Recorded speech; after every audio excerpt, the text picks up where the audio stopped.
Well, Jessica, famous last words. Remember when I said in our last episode that it would be two surely slow news weeks when we took off for our other work projects? Well, could not have been more wrong. Listeners, we're going to dig into all of it in this episode, but it is great to be back with you, Jessica, and back with you, listeners. After 2 weeks away, we were not vacationing. We were both working. I was on a work trip to New York City. Jessica had a huge work event. So much has happened in the royal family in the meantime. So, how are you doing?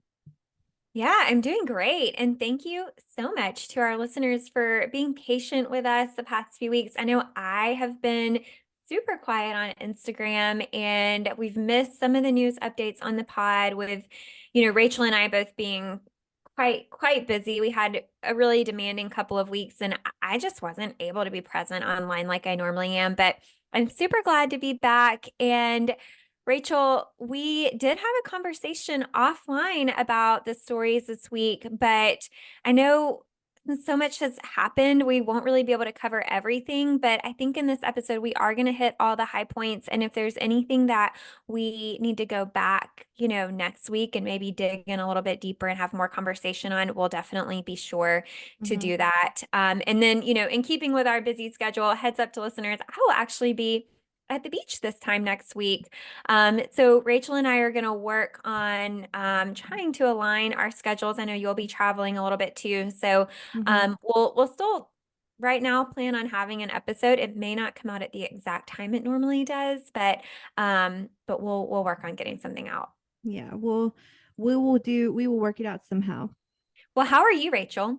I'm good. The New York trip was really, really great. So I'm at Marie Claire, listeners, as I think I'm sure you know, and we had an offsite kind of team building, team development, and it was really great to be with all of my colleagues in person. And my boyfriend got to join me. It was his first trip to New York City, and he enjoyed it. And then came back, and it's just been whirlwind ever since. I've kind of been between Birmingham, which is where I lived, of course, for 11 years, and now I live in Florida. And so we're officially doing the complete and full move next week. So that will be a huge weight lifted. I think, like you, it's just a lot going on. It's a lot of work stuff. It's a lot of life stuff, but all good, all told. So I'm doing well. It's really good to be back. Well, before we jump into the episode, we have gotten so many kind reviews recently on Apple Podcasts. And for the sake of time, I'm not going to read all of them today, but I did want to share one of the reviews that we got from Novice Player. And it says, I have been listening to this podcast for a few years and I love it so much. The hosts, Rachel and Jessica, are so genuine and real and just a joy to listen to. I also appreciate how kind they always are and how they steer away from gossip. And they are accessible and love to answer listener questions, which is so helpful and fun. I listen to a number of royal podcasts, but this one has definitely become my favorite. Oh, that's so sweet. Yeah, thank you so much for that review. They always mean a lot, but for some reason that one really touched me. So I appreciate that you've been joining us for a few years now, and I can tell you put a lot of thought into your kind words. So listeners, be sure to leave us a 5-star rating and review on Apple Podcasts as always.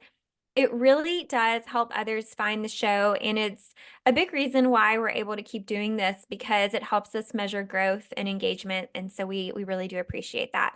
Yes, and we actually got quite a few really kind reviews since the last episode. So thank you so much. It really does make our day. So thank you.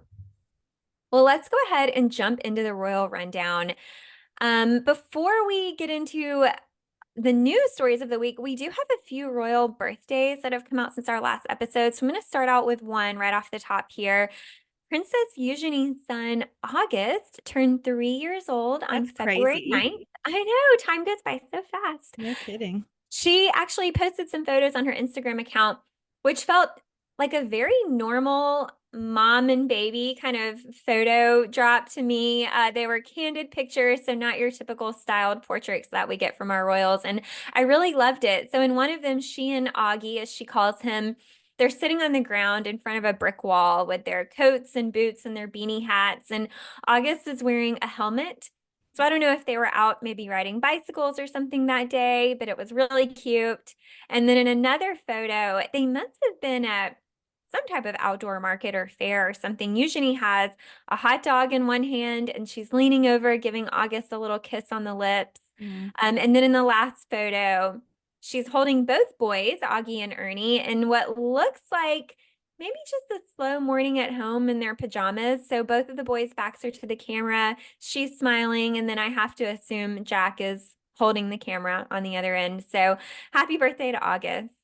Happy birthday, August. I'm glad we started with some good and happy news because a lot of the news these past couple of weeks has been kind of dark. So thank you for starting it out on a lighter note. And now we're gonna kind of get into the heavier stuff. So listeners, we do not have to tell you at this point that by far and away the biggest news item of the last 2 weeks is that King Charles was diagnosed with a still undisclosed type of cancer. So we're not gonna regurgitate the news headlines to you. As I just told Jessica before we started recording, we're not going to break any news here about this. You've already heard all about this, but I know you didn't miss it. But when the king went in for his corrective procedure for the enlarged prostate on January 26th, cancer was detected. It is not prostate cancer. The palace was quick to confirm. And the announcement of it was made on February 5th, which was the same day he began outpatient treatment in London. So the next day, Prince Harry visited him at Clarence's house, though briefly. And then the king and queen flew out to Sandringham. They're kind of going back and forth right now between Sandringham and London, which is where Charles is getting his treatment. So they'll come into the city for treatment and then they'll go out to Sandringham for probably just for R&R and recuperation. And they had been, Camilla and Charles had been at Sandringham the weekend prior. And I guess that's where they're choosing to go for the king to recuperate from treatment, which of course is very demanding on the body. So as I said a minute ago, we don't know the type of cancer. We might not know the type of cancer. Who knows? But we, as I said, we do know it's not prostate cancer, as one might surmise from the procedure that he had on January 26th. We also don't know the stage of the cancer. So UK Prime Minister Rishi Sunak said that the cancer has been caught early, for which of course we're grateful. And the king has paused all duties for the moment, as well he should, but he is not currently employing his counselors of state and he is going to remain as head of state. So in the aftermath of this announcement, a new portrait of the king was released, I think the day of or the day after his diagnosis was announced. And then on February 10th, which was that next Saturday, the king released a statement from Buckingham Palace thanking the public for their concern and well wishes, which of course we from Podcast Royal send as well. So where were you at when you found out the news on that Monday, February 5th? Goodness, Rachel, I have been so consumed with work engagements the past few weeks. I'm not exactly sure where I was or what I was doing, but I know I was probably working. Yeah. So I believe it was a Monday, and I do remember seeing the news headlines, and I actually shared the announcement from Buckingham Palace on our Instagram story, I think pretty shortly after it was published. And I remember when I was posting that, I thought back to when you were talking in our last episode about the seriousness of a cancer diagnosis in light of Fergie's announcement. Mm-hmm. And I just recall feeling a lot of sympathy for the royal family in this season. It was quite a jarring announcement following not only Fergie, but the King's prostate procedure, and of course, the Princess of Wales abdominal surgery. It's just a lot to process for any individual or family. And then you think about adding in just being in the public spotlight and that obligation to share to some extent your health status, Mm-hmm. that's got to be tough. And I do think the royal family has navigated it well from my perspective. I think they've done a good job sharing the need to know information in Mm-hmm. a timely manner while still finding a way to respect their own privacy regarding some of those details that they may still be processing themselves and not ready to share. Yeah, and I of course, like the rest of us, wondered why they weren't saying they don't, not even necessarily the stage, but the type of cancer. And if they did do that, then all of us would be Googling, well, what's the prognosis for XYZ cancer, and we would just be armchair doctoring, and that's just not healthy for anybody. And I think actually, as much as I am interested and would like to know his stage and what type of cancer, I think they're absolutely doing the right thing by keeping it to them, because it's very personal. And yes, he serves in a very public role, but it's a very personal diagnosis. And, again, not that it's a competition, but of the three, meaning the Princess of Wales, the Duchess of York, and the King, I thought, like we all probably did, that the King's diagnosis was the least severe, right? That it was just a benign corrective procedure for an enlarged prostate, nothing to worry about. And now that has changed. And again, we're hearing that it was caught early. Thank goodness for that. And the prognosis looks good, but cancer is still cancer and it's terrifying. And so the King is recovering and is going through treatment, and I pray he's a workaholic. So I pray that he is taking the time that he needs to truly rest his body. But simultaneously, the Princess of Wales continues to recover, as does the Duchess of York. So this last month of royal health scares has left many, if not all, of our heads spinning. Can you believe that it's still, well, I guess it just passed a month since all of this began on January 17th. So we're recording this on the 20th. So it's just been a heck of a month. And I don't know if anybody's head is probably spinning more than Prince William, who returned to work on February 7th. He did an investiture at Windsor Castle, and then he did an appearance at the London Air Ambulance Gala. Tom Cruise was a surprise guest. And in his speech at the event, William addressed the health scares publicly for the first time. He has addressed it a couple times since, including at the BAFTAs this past Sunday. But he said of the messages of support and love that it means a great deal to us all. So William is just facing so much pressure right now. His father has cancer. His wife has just had major surgery. He has three children, 10 years old and younger. He's trying to balance his work. So, what are your thoughts on William and where William's at emotionally and mentally? Yeah, I liked the way Prince William acknowledged I guess, the status of the health of his family. I mean, it was the elephant in the room, and so I think he kind of had to address it in some way. And I thought he handled it well with that little joke I think it was at the gala, because it's a way to ease the minds of the public who are probably really worried, especially about the Princess of Wales. We haven't gotten a ton of updates from her, and I think if William can attend an engagement and talk about it in a somewhat lighthearted way, it can be really reassuring. Mhm. And I've also been thinking about the Prince of Wales a lot recently with all of the events. I feel like he is stretched so thin right now. And like you said, feeling so much stress balancing family and work. But I did hear some good news this week, Rachel. I don't know if you saw this, and some of the media outlets, they were reporting that the Wales family, including Catherine, actually left Adelaide Cottage to spend some time together at their home in Anmore Hall in Norfolk. So I'm really glad to hear that. It sounds like her recovery is going well. And like you said, she's a month out now. So I really am hoping she's on the up and up.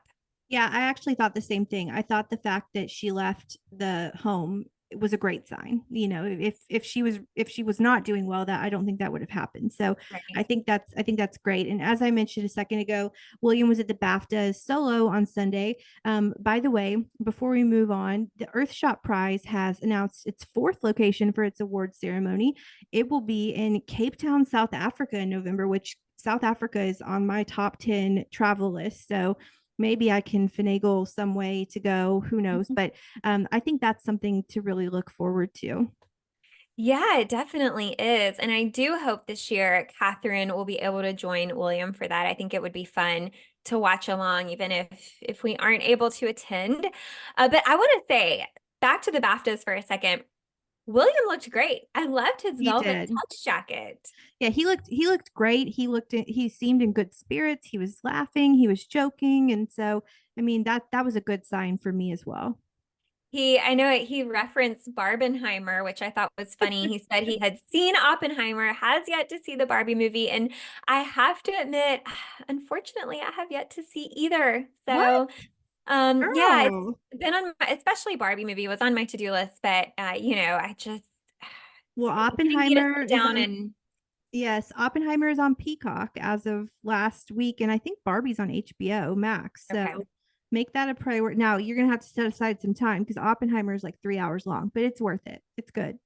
Yeah, I'm definitely have to watch Barbie first. Yeah, Barbie. Well, Barbie's not lighthearted. Just forewarning you, it's not. It's heavy as well, but not in the same. Not like Oppenheimer, but Yeah. it's still pretty heavy. Yeah, I've heard a lot about it. I feel like I've seen it as much as I've heard about it. But Yeah, yeah. so while we're chatting about Prince William, I do want to mention the latest update in his efforts to tackle homelessness. So it was announced earlier this week that he is planning to build 24 new homes for people in Cornwall who are in need of housing. So I know listeners probably remember his Homewards project he launched last year. That's where he shared his plan to address the really serious homelessness issue in the UK. And as part of that plan, the housing project will cost, I think it was £3 million or 4 million US dollars to complete.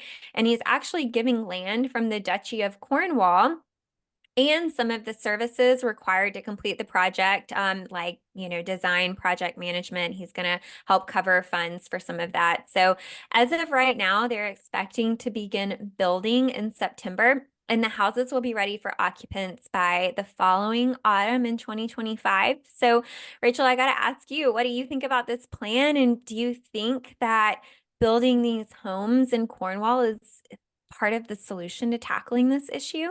Well, I actually just heard about this today, Tuesday, and I think it's fantastic. I mean, I think that it is really pretty brilliant, and I really appreciate how William is proving himself to be a person of action, not just words. And he's stepping up, and I think you just said this, but I think 24 homes are going to be built, which is 24 homes that weren't there before. And so I think I smiled when I read this today because I think that this is his pet cause. This is his passion project, and that's got to feel like in health scares. You have so little control, especially with cancer, where you can do the best you can, but you still don't have total control over the situation. I bet that he feels in this moment that he has some control over making a positive difference. And I bet that's got to feel really good for him in the midst of all of this storm that he's going through. So I think it's great. Yeah, I definitely agree with your comments on him being someone of action. I love how he's passionate about this, and there's not only a plan to break ground, but a plan for completion, and it's not that far away. I mean, a Mhm. year to build 24 houses, that's great. I do remember this Homewards project, I think was mirrored after a similar plan put into place in Finland. And I need to do more reading on both of these plans, but I think when I was looking at the one in Finland, it was talking about how they were providing housing for homeless regardless of their circumstances. So I would be interested, as this project continues, to know what is going on as far as, not only providing shelter for someone in need, but maybe an ongoing plan to help them regain independence and, Mhm. get to a place where they're able to afford their own home or have some sort of financial independence in the Yeah. future. So we'll Yeah. see. Well, before we move on to our next topic, this is another kind of late breaking story as of today, so I don't have a whole lot on it, and we may circle back to this one next week. But um, the office of the Prince and Princess of Wales shared a new statement from Prince William today regarding the conflict in the Middle East. I'm not going to read the full statement for the sake of time, but he did say, Prince William said, I, like so many others, want to see an end to the fighting as soon as possible.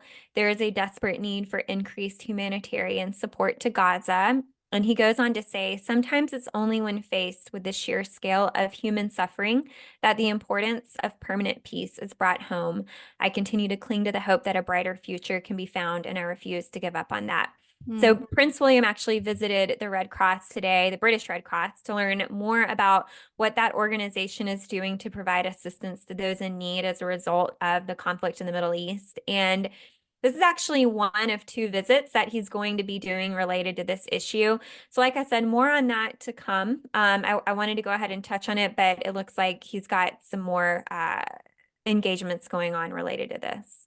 You know what? I'm really excited for William to be king. I'm not ready for him to be king anytime soon. I don't think William's ready to be king.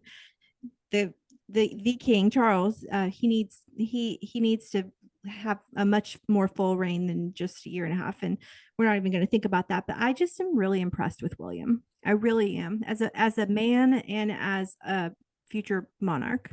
You know I what Yeah, I like to hear? I like when we get statements from him and Catherine. I think it's a lot of times people in these roles can release statements that are sort of general. They, and they feel like someone kind of wrote it for them. But mhm, when we hear from Prince William, it always feels very personal, doesn't it? it Feels like does. it's something that he actually wrote and put thought into. Yeah, and it's not your run of the mill media speak, right? Like Right. it really feels from the heart. Like that statement that you just read feels very much from the heart. I think that we are in really good hands in the future with William. Again, nobody's ready for that, but when the time comes, in the fullness of time, as Queen Elizabeth said, he's going to be fantastic. He already is as Prince of Wales. So all right, this is a very, very hard right turn, from Gaza to a new royal movie coming out. We have a release date and a trailer for the Netflix movie Scoop, which I'm super excited to see. The movie is about the disastrous, underscore, underscore, underscore BBC Newsnight interview that Prince Andrew took part in back in November 2019. The interview where he spoke about his connection to convicted sex offender Jeffrey Epstein. I think the movie looks so, so good. It will be on Netflix on April 5th. Gillian Anderson plays Emily Maitlis, who interviewed Andrew, and Rufus Sewell plays Andrew himself. And this interview, the actual Newsnight interview back in 2019, marked the beginning of the end of Andrew's royal life. And I know I'll definitely be watching. I've already got it saved and a reminder on my Netflix. So, what do you think? Will you be watching? Okay, so I haven't seen the trailer for this yet, but that might help me make my decision. But my current reaction is that first, if it really sounds like my kind of movie. I'm a rom-com girl. I'm actually currently rewatching Emily in Paris, not to get too lighthearted here, but I don't know if I'm missing something with this movie, but I was trying to understand what the point was. So it's not a documentary. It's fiction based on real events, which felt very similar to The Crown to me. And so I guess where I landed on this is I'm unsure how I feel about it because wouldn't it be confusing to people when we start mixing up the truth with the fictional parts when we're talking about this story? And maybe I'm missing something here, but I just feel like a film like this, I would prefer to be a documentary. I would like an Well, inside that perspective. exists as well. That's on Peacock if you want to check that out. But yeah, I hear But I you. just feel like, having that documentary rather than a dramatized version would make more sense to me. I don't know. I'm kind of torn on this one, Rachel. Well, as you said that, I thought of what Peter Morgan said. Peter Morgan is the creator of The Crown, and he said that he wouldn't write about anything until 20 years had passed because, when things are so recent, like that happened just over 4 years ago in November of 2019, time shapes things, right? Like something can look one way right after it happens, but then, history can happen, time can happen, and then you look at things in a different way. So I mean, first of all, I'm super excited for this movie. I will gobble it up, but because I love movies based off of real events or shows based off of real events, but I do think it's, it just hasn't been a lot of time since it Mhm. happened. And but of course I'll be watching. So I'll if you I'll probably be watching on the day it comes out. And I actually just got an email today that I might get a screener for it. So I'm super excited about that. I will let you know how it is. Okay. Yeah, definitely do. And yeah, I mean, like I said, I might be missing something there, but I was just afraid it may cause confusion. So, Yeah, I mean it could depending on how they handle it. well, while we were away from the podcast, we had a lot of big events occur in the US, including the Super Bowl and the Grammys. And I know we don't typically talk about that kind of stuff, and especially Taylor Swift on the podcast, but all eyes have been on her lately. And she actually surprised us with a fashion moment that I have to imagine was inspired by the Princess of Wales. So I don't know if you saw her outfit, Oh Rachel. yeah. She was Oh on the yeah. Grammys red I carpet. wrote Okay. I actually wrote a story about how similar she looked to Kate.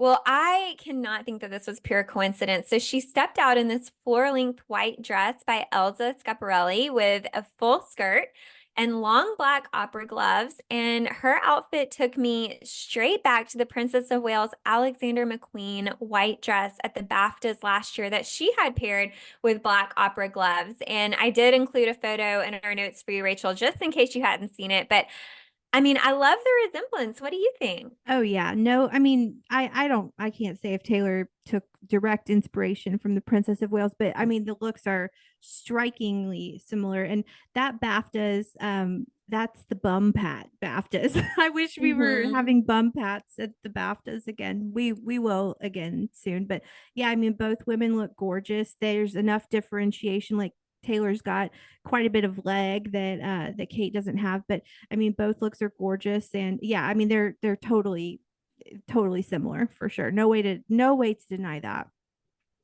Well, I'm guessing this is maybe a trend that they're starting. So I wonder if we'll see more of it. I still don't know how I feel about opera gloves, but that's They're dramatic. The black and white with mm-hmm, the really long gloves it's mm-hmm. definitely a statement. Yeah, Margot Robbie had opera gloves at the BAFTAs on Sunday. So I don't know how I feel about them, but nobody's asking me. So, okay, we have so much Sussex news. I feel like we are just on the cusp of a rebrand. I feel like I've said that many times. I felt like it was coming, it was coming, it was coming, and now we're here. We'll get into all of it, but let's start here. So, Harry had yet another wild burst of travel. He's, again, I say about the Sussexes, where in the world is Carmen Sandiego? You never really know where Harry or Meghan are going to pop up next. So, Harry, as I kind of mentioned earlier, flew overnight from February 5th to February 6th from LAX to London. He actually was in the Windsor suite. Remember when we talked about the Windsor suite at Heathrow? So Mhm. if you got lucky to pay your, what is it, $4,000 to be in the Windsor suite, you got really lucky on that day. But anyways, so he was only in the UK for maybe 25 hours. He saw his father for only about 30 to 45 minutes. And then he flew back to the US and he landed at LAX on February 7th. So that's a heck of a journey. Yeah, there was a lot of chatter online about how short the trip was, and it was quite a whirlwind. But that was not all. So then on February 8th, which was Thursday, he was a surprise presenter at the NFL Honors in Las Vegas ahead of the Super Bowl. So not definitely not as dramatic of a travel from LA to Las Vegas, but still, that's a lot. Well, and speaking of, I don't know about you, but I was fully expecting to see Harry Me and Meghan too. at the Super Bowl. I Mm-hmm. mean, wasn't it last year they were there with Princess Eugenie? It was 2022, I think, Was but it yeah. 20? Okay. So, with him being at the NFL honors, I thought we would definitely see at least him at the game. And so I was like, man, because there were so many celebrities there this year. But Yeah. Oh yeah. um, did you watch the game? I did. Well, first of all, I'm from the Kansas City area originally, so the Chiefs were not this good when I was growing up. I'm just saying, but they're great now, and yeah, and I also was covering it because we would never cover the Super Bowl except for Taylor Swift, and so because of her, we covered it, top to bottom. So yeah, go Chiefs. I can't claim that I'm a huge Chiefs fan because I'm kind of like a bandwagon Chiefs fan, but my family did used to have season tickets, so I have that bit of credit. There This you was go. like in 1995, but still. So then, okay, so we're not even done with all the travel. So Harry and Meghan went to Canada from February 14th through 16th for the Invictus Games 1 year to go event. The games, of course, are next in Vancouver and Whistler, Canada in 2025. Yeah, and I saw that he did an interview for Good Morning America to promote Mhm. next year's event too. So he's just like super busy. Yeah, and he talked about, that he loved his family and he talked about the possibility of becoming a US citizen. The Canada Games, by the way, will be the first to feature winter sports. And then, of course, we saw Harry doing, oh God, what is it called? The skeleton, I think. Like it just looked, and they asked Meghan, the press asked Meghan if she was going to do it, and she said, no way. So, and I don't blame her. I wouldn't do it either. And so Harry was all over the place. I really loved, as I always do, I love seeing Harry and Meghan in all things Invictus. I feel like that's where they're in their sweet spot. And so Harry, speaking of Harry, has also settled his case with Mirror Group newspapers, receiving what his lawyer called a substantial settlement. So Mirror Group newspapers will also pay around $500,000 for Harry's legal fees. And this was a bit under the radar, although now it's not anymore because it's really kind of blown up. But while we were away, Harry and Meghan kind of quietly launched a new website, Sussex.com. It's not really a new website, it's just a revamp of the old Archewell website, which, as I've said before, feels like the beginning of a huge rebrand.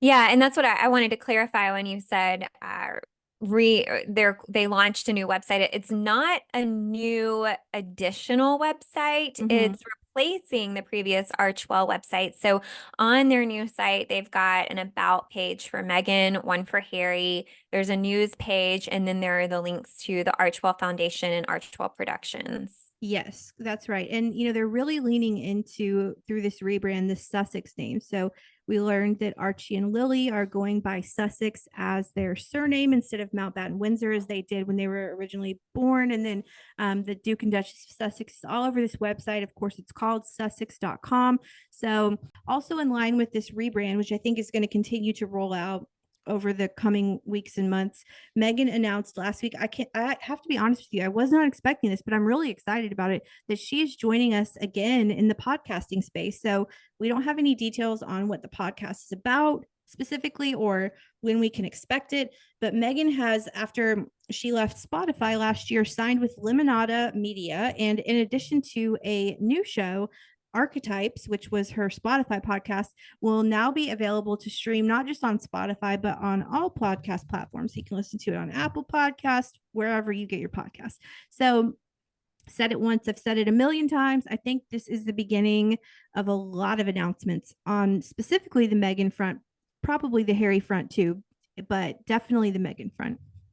I was actually quite surprised that the Spotify agreement didn't require Archetypes to remain permanently exclusive to their Yeah. platform. I mean, don't you think that's surprising, as much money as they paid to have that podcast produced and streamed? I mean, I would have expected the contract to give Spotify full ownership of Archetypes, even after they ended their relationship. I mean, I would have thought that for the millions they paid, they Mm-hmm. would be restricted, where Archetypes could only be played on Spotify forever, but I Yeah. guess that's not the case. Yeah, I would have thought so as well, but maybe they just, wanted to just fully dissolve the agreement and just everybody move on with their lives. I don't know, but I have to say I'm pretty excited about Meghan being back in the podcasting space just because I'm such a fan of podcasts.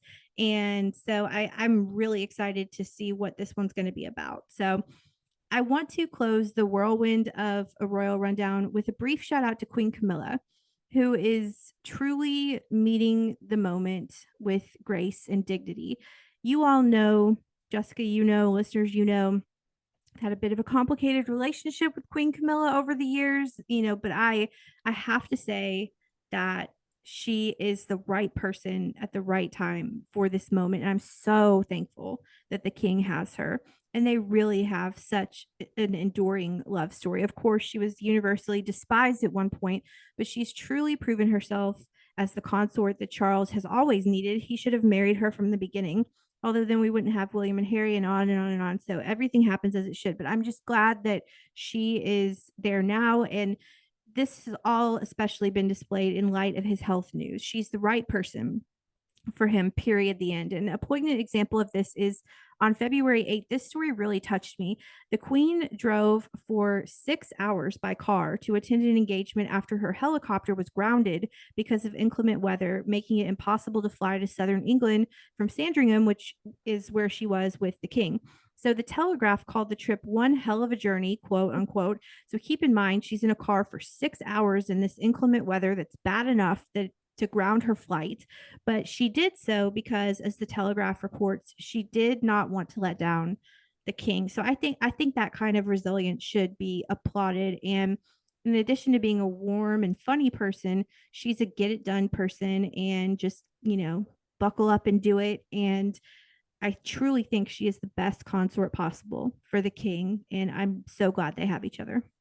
Well, I'm glad you mentioned that. And that is a lot for her. I mean, a 6-hour car drive is a lot for anyone, but she is 76 years old. She's doing an incredible job, I think, engaging with the public and keeping a positive face during, I mean, a kind of an emotional time for her personally and her family. And okay, Rachel, you know what I was wondering when Hmm.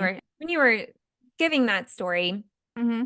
We often see the royals traveling to engagements by helicopter, like you said, occasionally by train. We really don't see them travel long distances by car when they're going to an engagement. So, what happens if you are a princess or a queen and you have to stop to use the restroom? I mean, you cannot just ask your driver to pull into McDonald's, on your trip. And I personally don't think I could hold it for 6 hours. Well, I did write a story once about how when Charlotte was, I think she was young, like two, Kate and Charlotte popped into a pub in London because she had to go, Charlotte had to go to the bathroom. And like when a 2-year-old does not care whether you're the prince or what, I guess the Duchess of Cambridge at the time or who you are, when you got to go, you got to go. You're 2 years old. So they just popped into the pub. The security team did a quick sweep before they came in, they did their business and they left, and everybody in the pub was like, what the hell just happened? But yeah, I mean, that's a great point. I don't know, I mean, you hold it until you can't hold it, and then I guess you go into a pub. Who knows? Well, that's a lot for a 2-year-old. At that point, Catherine's probably like really serious on the potty training front. Like, we have to make it to a restroom. And so Yes, I I mean, like that. yeah, I think it was one of those situations where she was at that age where she's coming out of diapers and like she probably didn't have one, and it's like we got to get there fast. So yeah, Well, that's a I good like point. to know that they'll just pull right into the pub. So, I mean, Do I would what you got definitely to have to do do. that too. Mm-hmm.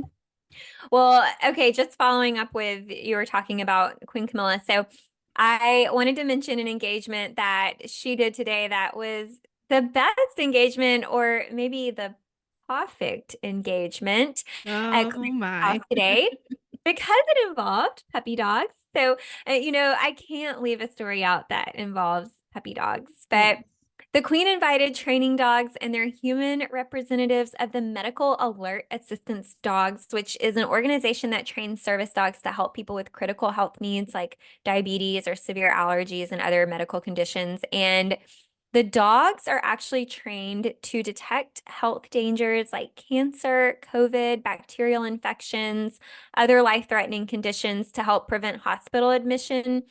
And I just find it fascinating that a dog can be trained to do that and that their senses are that good. I mean, look, I already knew they made perfect family members, but Mhm. just to think that, they can truly save lives like that is so incredible. And, just another reason they are called man's best friend. Yeah, dogs are the best. So cool, very cool engagement. And that's exactly the kind of engagement I would love to do if I were a royal. Mm-hmm. Mm-hmm. Yep, totally. Well, that wraps up Royal Rundown, and we actually have some listener Q&A today. We've got Awesome. kind of a big queue to discuss. So we have a question from Tina. I'm glad I remembered to put this in here because I told her I would, but a lot's happened since she DM'd us Mm-hmm. on Instagram. But she had asked us about the famous red boxes that we hear about our monarchs working from a lot. And I thought it was good timing because we actually just recently, following Charles' diagnosis, it was mentioned that he'll continue to work from home and receive his red box of important documents. So I'm going to read her question. Tina says, hello, fabulous ladies of Podcast Royal. And Oh, I'll skip hello. past her intro and go right into it. She says, I have a few questions that I'd love to hear you address on your show if you two find them interesting. The first is to know what exactly is in those famous red boxes that monarchs always are committed to. I know it's important government business of some sort, but are they items that the monarch has to review and be up to speed on, or do they need to take some action on it? I've always been so curious to know how much they really need to do with the materials in those boxes.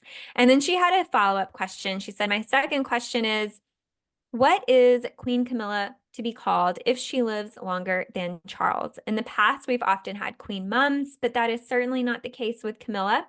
Probably no one knows yet since it's a completely new and modern situation, but I'm curious for your thoughts, and thank you again for all the joy you bring to me each week. Oh, thank you for that. Thank you. Yeah, so let's start with the red boxes. I know if you've watched The Crown, you've seen images of these. And if you're a royal follower, you've probably seen real photos of Queen Elizabeth in the past sitting in her office with a red box full of papers. And to me, they kind of look like an old-fashioned wooden suitcase with a little Mhm. handle on top.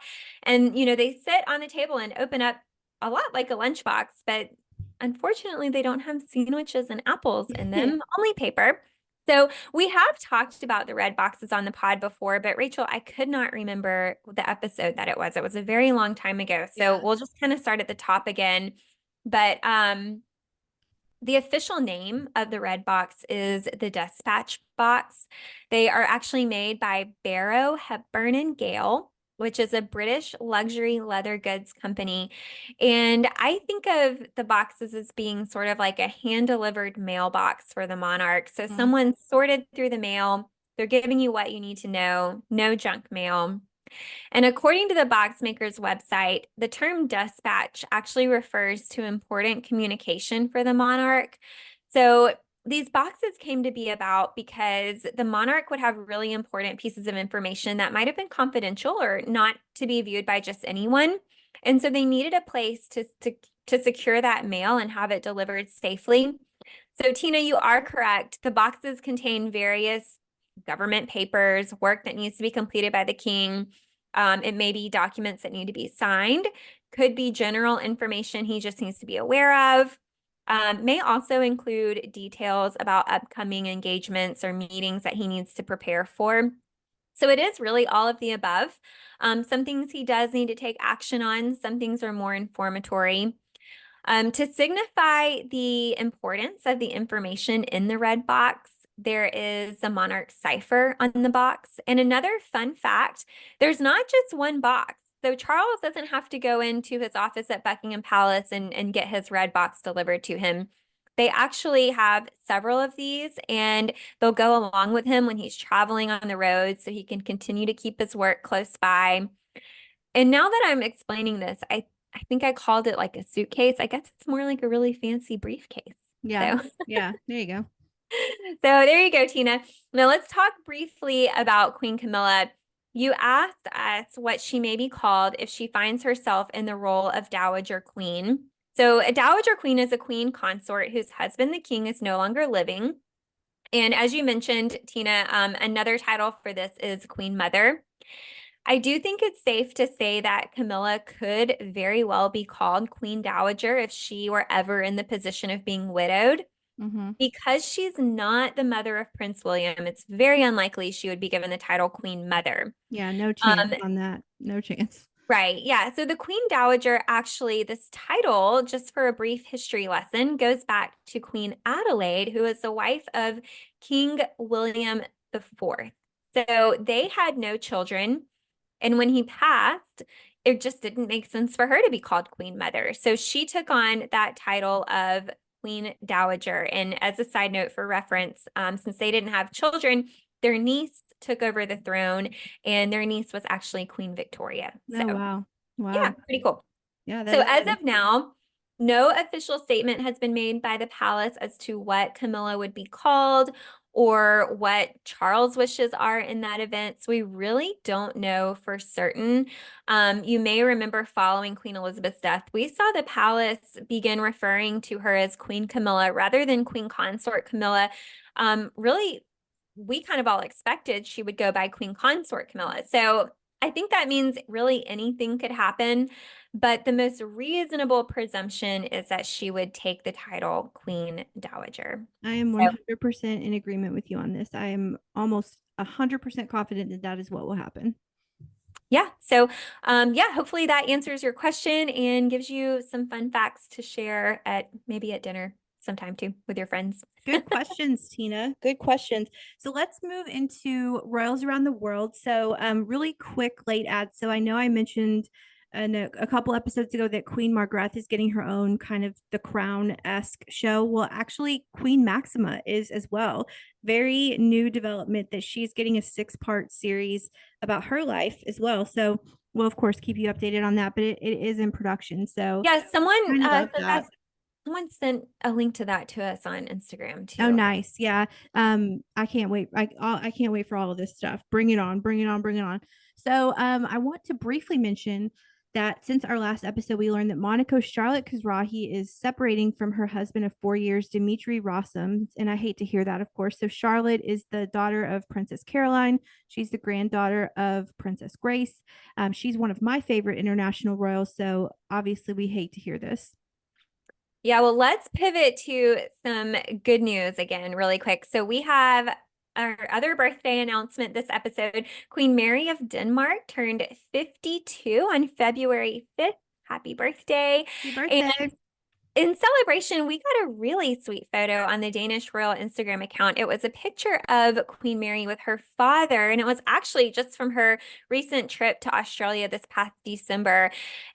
It was a super casual photo. Her youngest son, Prince Vincent, actually took it. And I did put it in our notes here for you, Rachel, but Mary and her father are outside. She has her hair braided. She's got her sunglasses on her head, minimal makeup. Her dad looks so nice. Doesn't he look like someone you just want to hug? Yes, they both do actually. They both look so sweet. Yeah, very genuine. He is in a collared shirt and sweater, and he's got a gray beard. And I just love when royals share these personal photos like that. Such a If great that's picture. what 52 looks like, then sign me up. She looks fantastic. Yeah, she does.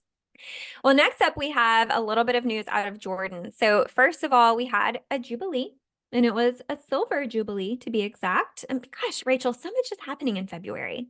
I remember again, remember when I said that we're gonna have a short episode when we come back because nothing's gonna happen. I mean, obviously I'm eating my words so hard right now.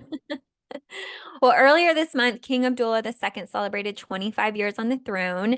Members of the royal family attended the Silver Jubilee flag raising ceremony at the palace. And then shortly following that event, we did get some sad news from the family. So Princess Rajwa's father passed away just a few days ago on February 18th. He was 71. And I know listeners remember Princess Rajwa and Crown Prince Hussein's wedding that we covered on the pod last year. Some of our British royals were in attendance at that wedding, including the Prince and Princess of Wales, and Rajwa's mother and father were also in attendance at that wedding. Yeah, and that was just what, like 8 months ago, 9 months Yeah. ago. So our thoughts and prayers are with Princess Rajwa and her family. So sorry to hear that. And one more story before we close out Royals Around the World. Our Swedish Royals are in the USA this week. Did you hear that, Rachel? I actually didn't know that, and I would have tried. I mean, I'm far from California, but I would have tried to see that because I love me some Swedish royals.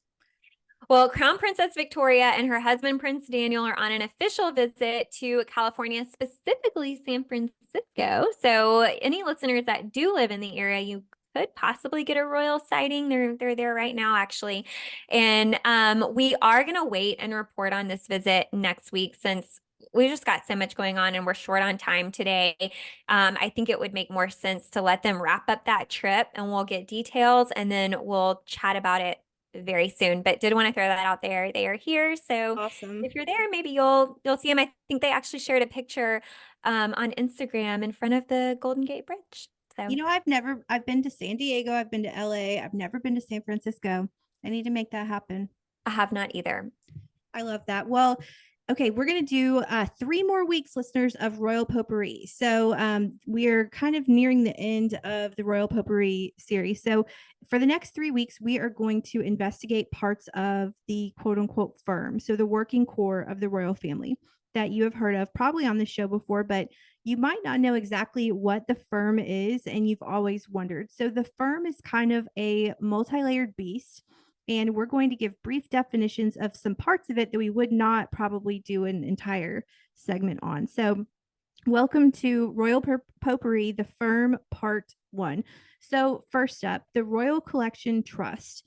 We've mentioned this on the show before. You can book tours through the Royal Collection Trust to Windsor Castle, Buckingham Palace, the Palace of Holyrood House, the Queen's Gallery at both Buckingham Palace and the Palace of Holyrood House, the Royal Mews, Frogmore House, and Clarence House. There are all kinds of different exhibitions that the Royal Collection Trust puts on, many of which we've talked about on the show over the years. Pretty much whenever a cool Royal Collection Trust exhibition happens, we talk about it on the show. The Royal Collection is one of the most important art collections in the entire world. And in addition to managing the public opening of the Crown's official residences and exhibitions, the Royal Collection Trust also offers learning programs, publications, and retail products. So we're just going to breeze through some parts of the firm. I just think it's important to talk about this because we do talk about it on the show, but we probably never said explicitly what is the Royal Collection Trust. So Mhm. the next thing is the Princess Foundation. So, with a focus on creating a more sustainable world, this organization is now called the King's Foundation. This is Prince Charles or King Charles, now King Charles's organization. It is the charitable organization of Charles, formerly Prince Charles, now King Charles. In 2018, the Princess Foundation was created through a merger of the Princess Foundation for Building Community, the Prince's Regeneration Trust, the Great Steward of Scotland's Dumfries House, and the Prince's School of Traditional Arts. So the organization has involved over 8,000 people in designing 100 projects that have created thousands of jobs in the UK. So I know, listeners, that you have heard us talk about the Princess Foundation. There was a scandal with the Princess Foundation a couple years ago. Now it is called the King's Foundation, which I guess I could have assumed, but I didn't officially know that, but it has changed its name. So, not to be confused with the Royal Foundation, which is the charitable organization that supports the nonprofit work of the Prince and Princess of Wales. So, again, the King's Foundation belongs to, you guessed it, the King. The Royal Foundation belongs to William and Kate. So their projects revolve around environmental issues, which of course we know is very important to William, early childhood development, important to Kate, mental health, important to them both, homelessness, William, emergency services, William. It was originally founded in 2009 by William and Harry as their foundation. And then Kate joined in 2011 when she married into the family. And then Meghan joined in 2018 upon their respective marriages. So Harry and Meghan left the foundation, if you'll remember, in June 2019. That's when we kind of started to, this is before they stepped back in January of 2020. This is when we kind of started to say, okay, what's going on here? They left in June of 2019. So the Earthshot Prize heads together the Royal Foundation Center for Early Childhood and Homewards, which we just talked about earlier in this episode, are all housed under the Royal Foundation. Again, these are things that we probably would not do an entire segment on, but I think it's important that we talk about them. And finally, for today, the Duke of Edinburgh Award, or the D of E. So, this is a youth awards program founded in 1956 by Prince Philip, formerly the Duke of Edinburgh. The award has expanded to, this is super impressive, and I didn't realize this, 144 countries. There's only, I think, 197 countries in the world. So, Wow. that's pretty much like most of the world. And it recognizes young adults for completing a series of self improvement exercises that take between 1 to 4 years to complete. They must be completed by the participant's 25th birthday. So there are around 300,000 new participants every year, an estimated 461,000 current participants in the UK at the moment. Programs are at 3 progressive levels, which, if they're successfully completed, lead to bronze, silver, or gold Duke of Edinburgh Award. These areas include volunteering, physical, which includes sport, dance, or fitness, skills, expedition, and if you're going for the gold level of DFE, participants have to do a 5th residential section, which involves staying and working away from home for 5 days, doing a shared activity. So to earn bronze, it takes about 3 to 6 months, silver, 6 to 9 months, and gold, 12 to 18 months, usually at 1 hour per week. So the US actually has the Duke of Edinburgh Award. I remember participants in the Miss Alabama pageant taking part in it when I was a Miss UAB director. So a lot of, I know that the Miss Alabama pageant did it or does it. I haven't been a pageant director in a few years, but I think the Miss America organization on the whole does it as well. So hopefully, listeners, you have learned something about things that you've heard of. I'm sure you've heard of the Princess Foundation or the Duke of Edinburgh Awards, but you maybe didn't know exactly what it meant. And now you do. That is very cool. Yeah. And so we'll actually have 2 more weeks of this. That was part one. Part two will be next week. And then we'll close not just this particular segment within a segment, but we'll close all of Royal Potpourri in 2 weeks. So more information to come. I love it. And I love that we provided a little bit of context around where some of these projects live and kind of come out of, because we hear a lot about them, but it is helpful to know, where they're coming from. Yeah, So, I even learned some stuff. I mean, talk about these on the show all the time, and I didn't even know some of that. So well, yeah, we're learning right along with the listeners. that's right. That's right. All right. Well, Rachel, we covered quite a lot in this episode. We And, did. some of it I feel like we had to kind of hit the high points and breeze through. So, like we said at the top of the episode, we may circle back to some of this next week, if it's still something that we feel we need to go into more detail on. So, thank you so much again to our listeners for letting us have a couple weeks off to get caught up on some other obligations. And we're really excited to be back. Send us a DM on Instagram if you have thoughts or questions about anything we chatted about today or want us to go in more detail in next time. And if you have other questions or you're not on Instagram and you want to reach out a different way, you can find us on Gmail at hellopodcastroyal@gmail.com. And have a great week, everyone. We'll see you next time. And thank you for tuning in to Podcast Royal. Bye. Bye.